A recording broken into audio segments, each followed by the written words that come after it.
Can you tell us why our Prime Minister, Mr. Modi, skipped the SCO summit? Why do you think PM Modi sent Dr. S. Jaishankar to the SCO summit in Kazakhstan, Astana, instead of going there himself?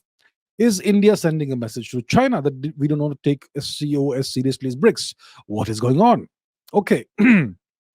So, yes, the SCO summit happened in Astana, Kazakhstan. And Mr. Modi has made it a point to attend all the previous SCO summits whenever they happened in person. At least five of those, if I recall correctly, he has attended.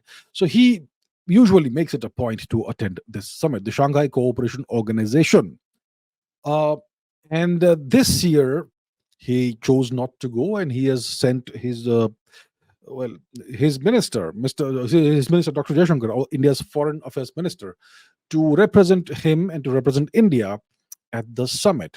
And the ostensible official reason that's been given is that there is a parliamentary session underway, the first parliamentary session of this new parliament, right after the first parliamentary session after the general election. So it's an important parliamentary session, and that's why the Prime Minister needs to attend that. That's the official reason that's been given. Well, there's nothing significant happening in Parliament right now. There's no big debate or big fight that's happening. Nothing of any significance that would need the Prime Minister to be there. He could very much have, taken a couple of days out of his schedule to attend this very important event. It's certainly a very important event. And recently, the Prime Minister he attended the G7 summit in Italy, and he usually attends all these important multilateral events, but this time he's not gone there. So that's interesting. It is certainly interesting. So what could be the reasons for this? Well, first of all, we have to understand that India became a member, and Prime Minister Modi attended the SCO summits even when India was not yet a full member. India was just an observer, and yet he attended those summits. It's only in 2017 that India became a full member of the Shanghai Cooperation Organization, and Pakistan was also made a member that same year. So, what could be the reason for why? I mean, beyond the official reasons, what could be the real reasons? Is the question for Prime Minister Modi not choosing to not attend the summit. Has it something to do with Pakistan? Does it something to do with Russia? Does it have something to do with China, the Central Asian nations? What's the deal? So one thing you could think of is it's about Pakistan, because we want to not have any dealings with Pakistan at any level. And Pakistan is a full member of the SCO, and whoever is the Prime Minister currently, it's one of the Sharif brothers, I believe, who's the Prime Minister right now. For now, he is there, and we don't want to get to run into these individuals. So Mr. Modi will not go there, and he will ask his minister to attend so that he doesn't have to run into the Pakistani guy. That could be one way to look at it, but I don't think that's the case. Even if you attend the summit, you can simply ignore the Pakistani person, the Prime Minister. You can just ignore the person. You don't have to go and talk with him. So that's not quite the reason. I don't think that's the case. The other possibility you could think of is that there's the Ukraine war going on. The West is obviously, it wants to destroy Russia, and the West has been extremely unhappy with India's continuing good relations with Russia. India purchasing tremendous quantities of Russian oil, and India refusing to condemn the Russian special military operation in Ukraine, all of that. And maybe now the pressure has become too much, and now India has had to distance itself from Russia. That's another way you could look at it. But, well, Prime Minister Modi is going to be in Moscow tomorrow. Well, what about that? Yeah, tomorrow or next week. I think 7th, 8th, 9th, something like that. In the next couple of days, he's going to be in Moscow.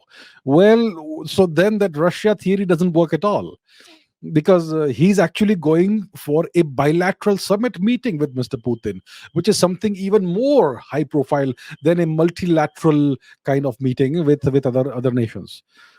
So that theory doesn't work. In the India-Russia relationship is very much on track, and India is making it a point to prioritize this relationship, and India treats this relationship with a tremendous amount of importance. So that Russia theory also doesn't work. Then what's the question? Do we have a problem with the Central Asian nations, the Kazakhstans, Tajikistans, all that? Absolutely not. We have excellent relations with them. We would like to have even better relations with these nations. They are critical to our connectivity with Eurasia, within Eurasia, with Europe, etc. Why would we have any problem with those nations? And they also need us. They would like to have better relations with us, so that it can kind of offset the other powerful nations, Russia and China, in the SCO. So what's the deal? I'll tell you what the deal is. The deal is China. The problem is China.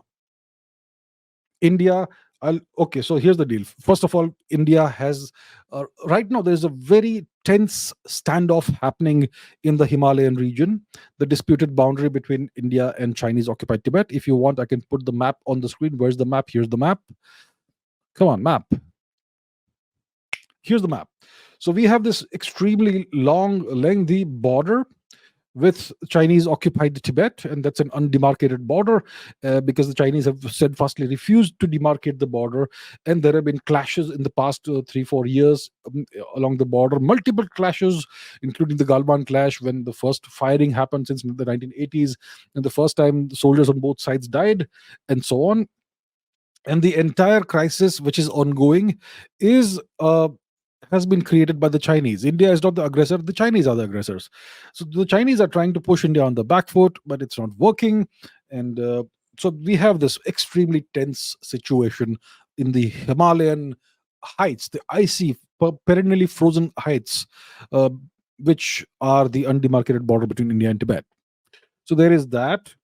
And so relations between India and China are not good at all. It is entirely China's fault. India does not claim Chinese territory.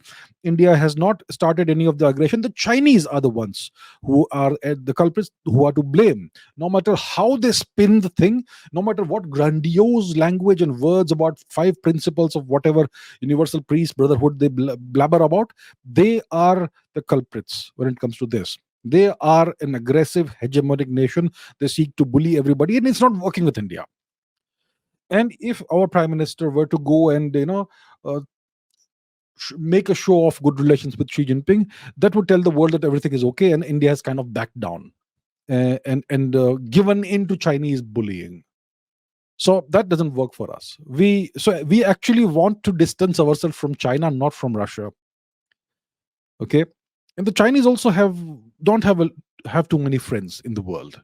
The Russians are unwitting friends, so to say, right now. But that's the thing. So we will not do anything that makes China look good and you know gives the false impression that everything is fine with China. We will not talk with China. Our prime minister has made it a point that he will not talk with Mr. Xi Jinping. He will not go to any event in which Mr. Xi Jinping is there. He will depute his minion to do that. Right? And the fact also is that the SCO is a China dominated organization. It's the three major, see, there are two major economic powers in the SCO. One is obviously China, the second largest economy. The second is India, the fifth largest economy, soon to be the third largest economy. And the most powerful military in the SCO is obviously Russia, followed by China and then India. So, but overall, the SCO is a Chinese dominated organization simply because of China's enormous economy.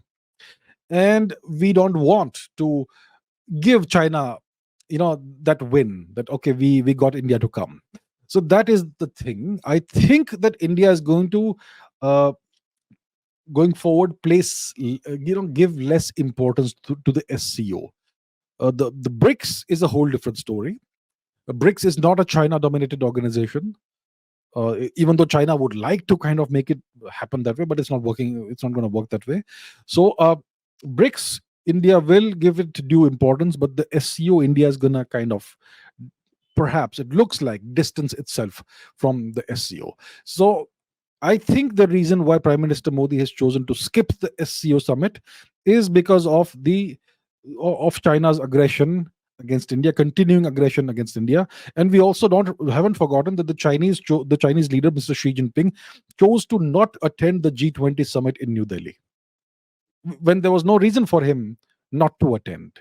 So we're kind of giving it back. even though this summit is in Astana, but it's a Chinese dominated organization. So I think that is the reason. That's how I see it. Do you have any theories? Well, let me know in the comments.